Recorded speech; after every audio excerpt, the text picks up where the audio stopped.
Hasil dari adu kanuragan Kira Murka dan Kawesi membuat semua orang terkejut dan melongo. Kira Murka yang demikian lihai ilmu kerisnya, dalam waktu cepat sekali telah mengaku kalah kepada orang kedua dari Pulau Naga Salju, padahal belum dirobohkan. Dan menurut pengintaian mereka, orang Pulau Naga Salju itu tidaklah sehebat si pendeta Hindu, hanya memiliki gerakan cepat dan pandai mengelak saja. Mengapa pendeta Hindu yang ilmu kerisnya luar biasa itu mengalah begitu saja? Hal ini membuat penasaran yang hadir, maka keluarlah seorang laki-laki berusia 50 tahun berpakaian pendeta, berambut gondrong dengan cambang bauk mencongak ke sana-sini. Lehernya digantungi kalung yang ada kelenengannya seperti yang biasa digantungkan di leher kerbau atau sapi. Kiranya dia adalah seorang yang mukanya seperti macan dan suaranya parau ketika ia berkata menggeledek. Aku telah mendengar bahwa Pulau Naga Salju dikuasai oleh pendekar tongkat naga Puspa. Kini menyaksikan pertandingan tadi, aku baru percaya orang-orang Pulau Naga Salju pandai menggunakan ilmu gaib. Kalau kalian menggunakan ilmu kanuragan, kiraku tidak akan mampu mengalahkan Kira Murka, biarpun ilmu kerisnya hanya bagus ditonton dan enak didengar saja. Heh, orang Pulau Naga Salju, marilah kalian melawan aku, si mata tengkorak dari Goa Tengkorak. Setelah berkata demikian, orang itu lalu menggoyang tubuhnya seperti tingkah seekor macan mengeringkan bulunya dan terdengarlah suara mengaum yang dahsyat dari mulutnya. Suara ini mengandung getaran yang amat kuat sehingga semua orang yang mendengar menjadi terkejut sekali.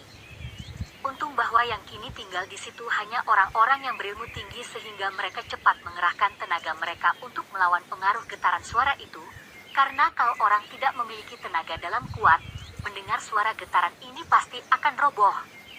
Mengeluarkan suara mengaum seperti macan yang dapat merobohkan lawan dan mendatangkan rasa takut dan ngeri ini adalah ilmu auman Raja Macan yang dikerahkan dengan tenaga suara amat kuatnya. Dari teriakan dahsyat ini saja sudah dapat diketahui betapa lihainya orang ini. Kakek Sentanu yang semenjak tadi menyaksikan pertandingan dengan penuh perhatian, terkejut sekali mendengar digunakannya ilmu auman Raja Macan ini karena ia segera teringat akan muridnya. Muridnya belum memiliki tenaga dalam yang kuat, maka ilmu itu dapat mencelakakan muridnya itu. Ia tidak bernafsu lagi menonton dan mulailah ia mencari muridnya itu. Ketika ia tidak dapat melihat muridnya di antara para tokoh yang hadir, kakek ini lalu pergi ke pantai dan mengelilingi pulau untuk mencari. Kemana perginya bocah itu? Ketika tadi Brahma Wiraloka menyaksikan pertandingan dan melihat para kakaknya kalah lalu gurunya maju menolong, dari tempat ia berdiri ia melihat rombongan panglima di kapal itu tertawa-tawa, seolah-olah menertawakan para kakaknya yang kalah. Hatinya menjadi panas, apalagi ketika melihat panglima itu bersama beberapa orang lain turun dari kapal dan memasuki sebuah perahu kecil yang didayung ke pulau. Ia tidak dapat menahan kemarahan hatinya. Ingin ia menantang panglima itu untuk melawan gurunya atau mengikuti adu kanuragan.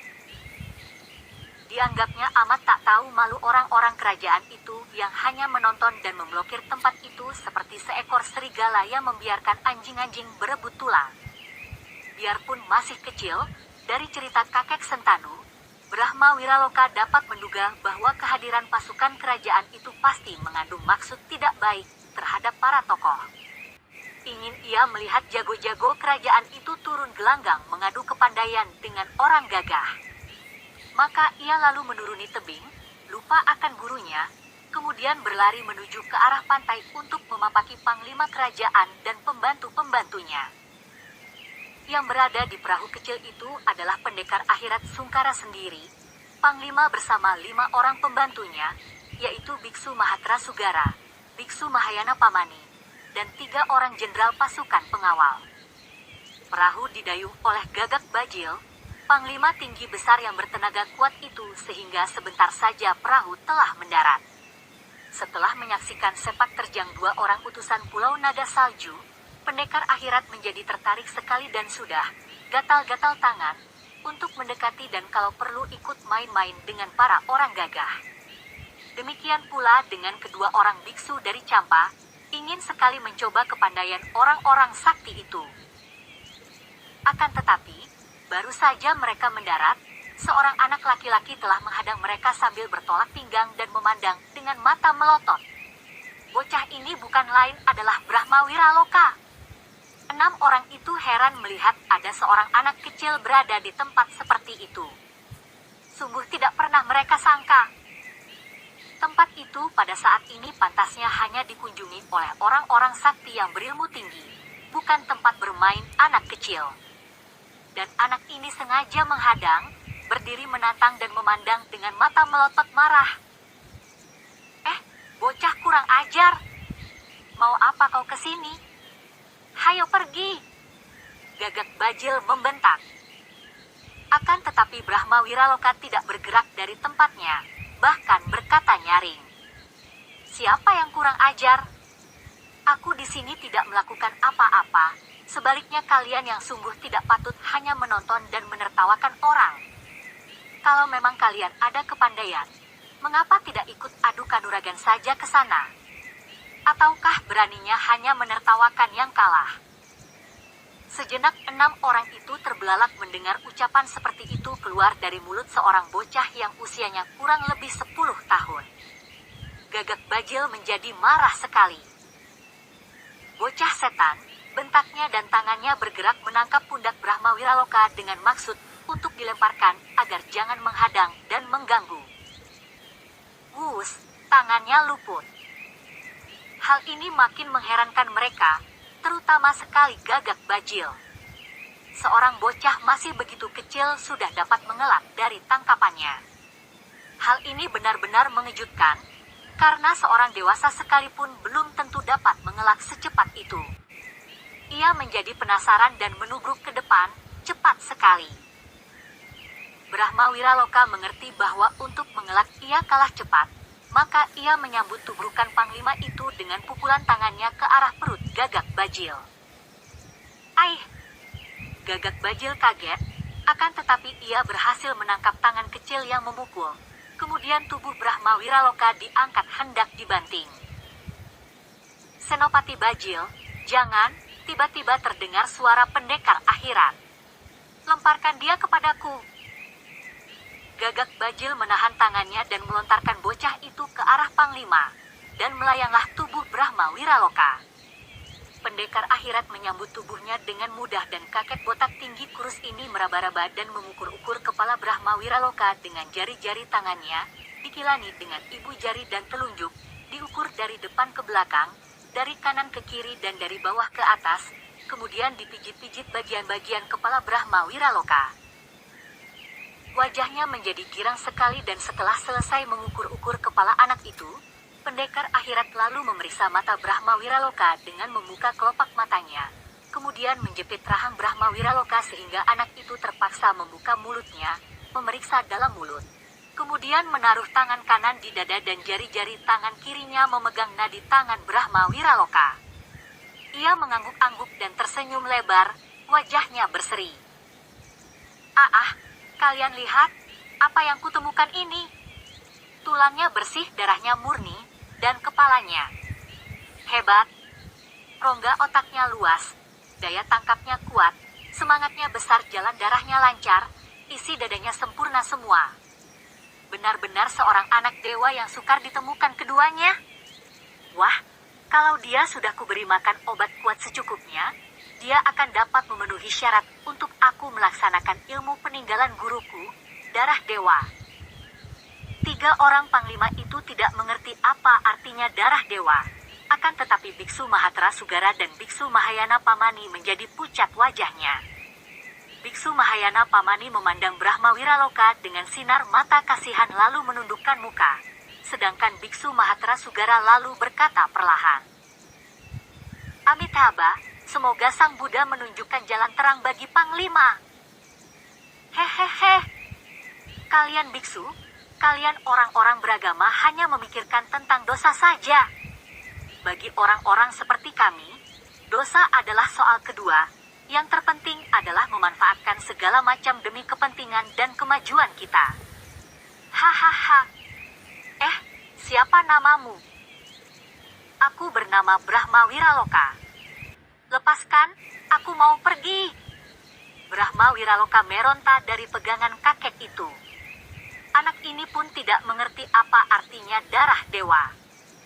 Kalau dia mengerti, betapa tabah pun hatinya tentu akan merasa ngeri karena ilmu itu adalah ilmu hitam yang amat keji, yaitu si kakek ini hendak menyedot darah dan sumsum Brahma Wiraloka dalam keadaan hidup-hidup untuk menggantikan sumsum dan darahnya sendiri yang sudah lemah dan kotor. Engkau mau pergi? Nah, pergilah kalau dapat. Panglima itu melepaskan pegangannya. Brahma Wiraloka menggerakkan kaki hendak berlari pergi akan tetapi tubuhnya tak dapat bergerak maju. Kedua kakinya tak dapat digerakkan seolah-olah tertahan oleh sesuatu yang tidak nampak.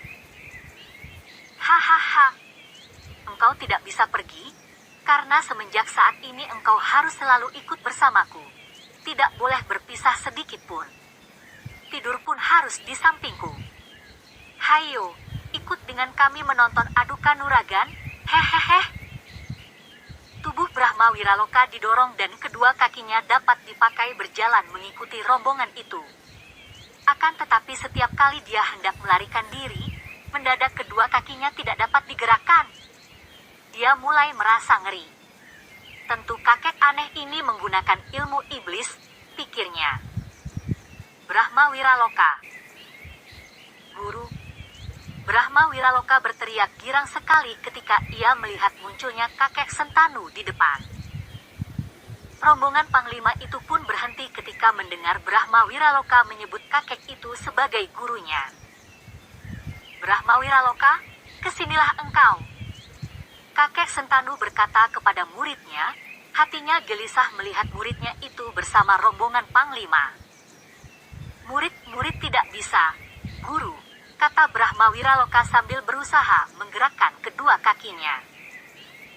Siapa bilang tidak bisa? Majulah engkau ke sini. Kakek Sentanu yang sudah melihat bahwa Brahma Wiraloka sebenarnya tertahan oleh hawa tenaga dalam yang keluar dari tangan panglima itu, menggerakkan kedua tangannya ke depan sambil mengerahkan tenaga dalamnya. Terdengar suara bercuitan dan tiba-tiba tubuh Brahma Wiraloka terdorong ke depan, ke arah gurunya. Hehe, boleh juga tua bangka ini. Pendekar akhirat sungkara tertawa untuk menyembunyikan kagetnya. Kemudian ia pun menggerakkan kedua tangan ke depan. Terjadilah tarik-menarik oleh dua kekuatan yang tidak tampak, dan Brahma Wiraloka merasa betapa tubuhnya ditarik ke depan dan ke belakang. Akan tetapi akhirnya ia tertarik ke belakang dan tangan panglima itu sudah menangkap pundaknya sambil tertawa-tawa. Bukan main kagetnya hati kakek Sentanu. Tidak disangkanya bahwa panglima itu ternyata memiliki kekuatan tenaga dalam yang luar biasa sekali. Maka ia cepat menjurat dan berkata, mohon Paduka Suka melepaskan murid hamba yang tidak berdosa, dan maafkan hamba yang tidak tahu diri berani berlaku lancang. Hehe, engkau guru bocah ini. Benar Paduka. Siapa namamu? Nama hamba Sentanu, salah seorang anggota perguruan awan. Kakek itu sengaja menggunakan nama perguruan awan untuk mencari pengaruh karena pada waktu itu kerajaan tidak mau bermusuhan dengan perguruan-perguruan Jawadwipa besar, terutama perguruan awan yang kuat. Tiba-tiba Biksu Mahatra Sugara mengerutkan alisnya dan berkata, seingat aku, yang bernama Sentanu adalah seorang biksu terkenal di perguruan awan. Kakek Sentanu memandang kepada biksu itu dan memberi hormat sambil berkata, saya yang berdosa dahulu adalah Sentanu.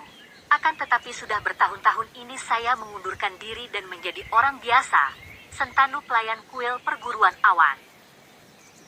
Mendengar ini, pandang mata kedua orang biksu itu memandang rendah dan alis mereka berkerut. Tak senang hati mereka mendengar betapa seorang biksu telah mengundurkan diri dari kependetaannya. Hal ini mendatangkan kesan di hati mereka bahwa kakek itu adalah seorang durhaka dan berkhianat terhadap agama. Kakek Sentanu, kalau engkau guru dari Brahma ini, kebetulan sekali. Aku akan mengambil muridmu ini, aku sayang kepadanya. Tidak, guru, dia tidak sayang kepadaku. Dia hendak menggunakanku sebagai syarat ilmu darah dewa. Pendekar akhirat hendak mencegah Brahma Wiraloka bicara. Namun terlambat dan seketika wajah kakek Sentanu menjadi pucat. Matanya menyinarkan api kemarahan. Paduka harap jangan menghina murid perguruan awan. Kembalikan muridku, bentaknya.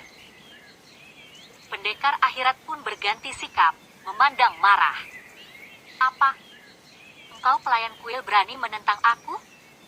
Berani melawan panglima kerajaan? Saya tidak melawan siapa-siapa, akan tetapi Brahma adalah muridku dan biar dewa sekalipun hanya bisa merampasnya melalui mayatku. Kakek itu sudah marah sekali karena ia tahu apa artinya nasib muridnya kalau hendak dijadikan syarat orang melaksanakan ilmu iblis itu. Hahaha, kalian lenyapkan biksu yang durhaka ini. Pendekar akhirat berkata. Dua orang biksu itu memang sudah membenci kakek Sentanu, maka kini keduanya lalu menerjang maju dari kanan kiri, mengirim pukulan-pukulan dahsyat sekali. Dari kiri biksu Mahatra Sugara memukul sehingga angin keras menyambar disertai uap hitam, adapun dari kanan biksu Mahayana Pamani juga memukul dengan pukulan sakti. Melihat datangnya pukulan yang mengandung hawa sakti amat dahsyatnya itu, kakek Sentanu terkejut dan maklum bahwa dia menghadapi dua orang lawan yang amat kuat dan harus dilawan mati-matian, terutama untuk menolong muridnya. Maka ia pun mengerahkan tenaga dalamnya, mengembangkan kedua lengannya ke kanan kiri dengan jari tangan terbuka dan menerima pukulan kedua lawan itu dengan telapak tangannya. Plak! Plak! Telapak tangan mereka bertemu dan melekat. Tiga orang itu berdiri tak bergerak, saling beradu telapak tangan yang mengeluarkan hawa sakti dan terjadilah adu tenaga sakti yang amat dahsyat. Beberapa menit lamanya ketiga orang kakek ini berdiri tegak tak bergerak, akan tetapi lambat laun tubuh kedua orang lama itu bergoyang-goyang. Sedangkan tubuh kakek Sentanu masih tegak, sama sekali tidak terguncang. Hanya dari rambut kepalanya mengepul uap putih dan mukanya pucat. Orang perguruan awan memang hebat, terdengar pendekar akhirat berkata perlahan. Sebetulnya, dia tidak berniat memusuhi perguruan awan akan tetapi karena dia tidak mau kehilangan Brahma Wiraloka, dia mengambil keputusan pendek. Mendadak ia menggerakkan tangan kirinya, didorongkan ke arah dada kakek Sentanu. Angin yang keras dan panas menyambar ke depan, tenaga yang tidak nampak menghantam dada kakek Sentanu yang tentu saja tidak dapat mengelak atau menangkis karena dia sedang terhimpit oleh tenaga kedua orang lama yang sudah hampir ia kalahkan itu. Wah! Kakek Sentanu tergetar tubuhnya dan dari mulutnya tersembur darah segar, akan tetapi matanya mendelik memandang pendekar akhirat dan dia masih tetap mempertahankan himpitan kedua orang lama. Sedikit pun tidak berkurang tenaga dalamnya biarpun sudah menderita luka parah. Tiba-tiba Gagak Bajil mengeluarkan gerengan keras dan tubuhnya meloncat maju. Tampak sinar berkilat ketika ia menggerakkan senjatanya yang istimewa, yaitu sebuah tombak gagang pendek. Cap! Tombak itu menusuk lambung kakek Sentanu sampai tembus. Guru! Brahma Wiraloka menjerit, akan tetapi kedua kakinya tetap saja tak dapat digerakkan. Dengan mata terbelalak dan muka pucat ia melihat betapa gurunya roboh, mengerang perlahan lalu terdiam, tak bergerak lagi. Sejenak 6 orang itu termangu-mangu. Agaknya merasa tidak enak dengan adanya kejadian itu. Betapapun juga, yang mereka bunuh adalah seorang tokoh perguruan awan. Ambil racun penghancur, lenyapkan mayatnya. Pendekar akhirat berkata dan dua orang panglima cepat membuka bungkusan panglima itu, mengeluarkan sebuah guci, membuka tutupnya dan menuangkan benda cair berwarna putih perak ke atas tubuh kakek Sentanu yang menjadi mayat. Guru! Brahma Wiraloka masih terbelalak sambil menjerit memanggil nama gurunya sampai jari tangan pendekar akhirat menyentuh lehernya dan membuat ia tak mampu menjerit lagi. Dia hanya dapat memandang dengan mata terbelalak betapa mayat gurunya itu cepat sekali mencair, dimakan, benda cair putih itu dan terciumlah bau yang asam dan tajam menusuk hidung. Sepasang mata anak itu tak pernah berkedip melihat betapa mayat gurunya itu habis dan mencair sampai ke tulang-tulangnya. Tidak ada bekasnya sedikit pun juga karena cairannya diserap oleh tanah, dan yang tinggal hanyalah tanah basah yang berbau racun itu. 2 titik air mata tanpa dirasakannya jatuh ke atas pipinya. Akan tetapi Brahma Wiraloka tidak menangis. Tidak, sedikit pun dia tidak terisak biarpun kedukaan menyesak di dada. Karena kedukaannya dikalahkan rasa bencinya terhadap keempat orang itu. Berganti-ganti sinar matanya seperti 2 titik api hendak membakar tubuh pendekar akhirat Sungkara, Biksu Mahatra Sugara, Biksu Mahayana Pamani dan Gagak Bajil. Terutama sekali Sungkara dan lebih-lebih lagi Gagak Bajil. Karena ia dapat menduga bahwa kedua orang itulah yang membunuh gurunya. Akan tetapi 6 orang itu tidak mempedulikannya. Setelah mayat kakek Sentanu lenyap, kemudian mereka bergegas mengajak Brahma Wiraloka menuju ke arah lapangan yang dijadikan medan pertandingan. Nah, sekian dulu ya. Nantikan kelanjutannya di channel ini. Semoga bermanfaat dan terhibur. Sebelum dan sesudahnya, saya ucapkan terima kasih atas kunjungannya, dukungan, kontribusi, komen, share, like, subscribe, lonceng dan waktunya ya.